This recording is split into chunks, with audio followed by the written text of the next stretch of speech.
In fact, a point comes to my mind before I close. Extremely important point. What is halal? I'm sure we need to know.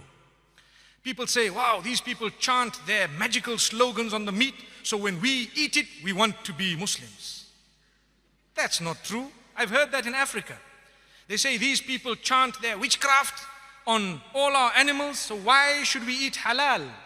That is the most foolish statement I've ever heard. All the creatures have been given life by the Almighty. Who is the giver of life? The Almighty. What gives me the right to take the life of a cow away? I don't have the right. So the Almighty says, well, under certain conditions, you may be granted permission to take that life away in a specific way. What is that? If you really would like to eat, consumption, certain animals we've made for consumption. So I am not allowed to destroy the creatures of the Almighty for no purpose. I cannot even destroy the ecosystem without purpose. If I want to cut trees down, I need to ask myself, why am I doing it? If there's no purpose for it, leave the tree. It has life of a different nature. You're a Muslim. You need to be at peace with everything else. But yes, if there is a need for firewood or there is a need to clear the path, I may say, in the name of the Almighty, the giver of the life, and I begin to cut that tree. So what about insects? Before you spray your mosquito repellent, mosquito? Well, if it's making that little sound, irritating sound, I'm talking of Africa, I don't know about here, but I'm sure you get mosquitoes here.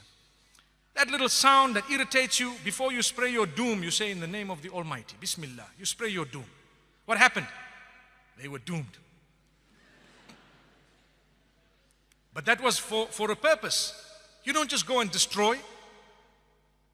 If a reptile is harming you, you may, by the name of the Almighty. You need to take His name because He's the giver of that life. Who are you to take it away?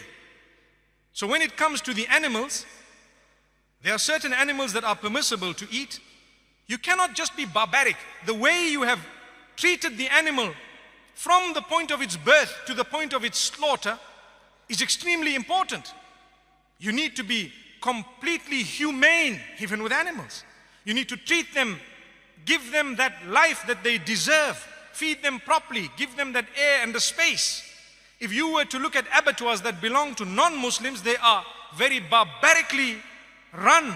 To be honest with you, I've visited, I've seen, we are so shocked, nauseating. And people say, yeah, you guys are doing something that's very barbaric. Oh, come and see, we'll show you how it's done, come. So now when we get to the cow, for example, or the sheep that has been fed properly, and it has not been force-fed and kept in a pen like the ducks of the world and the chickens that don't even grow feathers anymore because they are modified. Their sole purpose of being given life is to grow until they are killed brutally in order to be served on the table. Not halal. We don't want that. It must be accorded its life. It must be treated as a proper chicken. It must be treated as an animal, a bird, whatever it is. It must be fed properly. And at the same time, you bring it to the pen. You slaughter it in a way that it does not witness the others. And at the same time, such a sharp blade. And why is it that the throat is used? Because of the central nervous system. Powerful statement. Sometimes people hack these animals to death. People say, you need to stun these animals. Did you know that there is research that proves that stunning an animal actually creates greater pain than if you don't stun the animal? People say, how? Go and check. You're confusing the animal totally. You're killing it unconscious. What are you talking about? Amazing. If you were to get cut with a blade as you're shaving, you won't even know that you're cut until water goes on it. Why? The razor was very sharp, very sharp. So we are to use a sharp blade, quick slice. When I burn my fingers, what happens? A message goes from the sensory nerves to my brain, central nervous system, that you know what, something has happened here. The brain comes back and the message goes through the bloodstream, central nervous system. It says, you are hurt, lift your hand up. And I do this. It happens within a split second. But if the central nervous system is ruptured from the jugulars, the pain, the message goes up, it gets stuck there because it cannot go up anymore. Blood system, bloodstream, out. So what happens? It numbs to a halt. There you are. That is halal. If you were to slice it, the message will not go from the bottom to the top, nor from the top to the bottom, because the jugulars are gone. Windpipe and food pipe. And you have to take the permission of the giver of that life when you are slaughtering it. If not, we don't want to eat that. You have stolen it from the property of God. Allahu Akbar. How can you just cut an animal? Who are you? Who are you to take that life away? You need to say, in the name of the giver of the life here, I'm taking this by your permission. Such a humane way, beautiful. That is termed halal. You are taking the life away. And this is the original system of the Jews and the Christians. It is the original system that was taught by all the messengers. Islam adopts it quite strictly, and so does Judaism.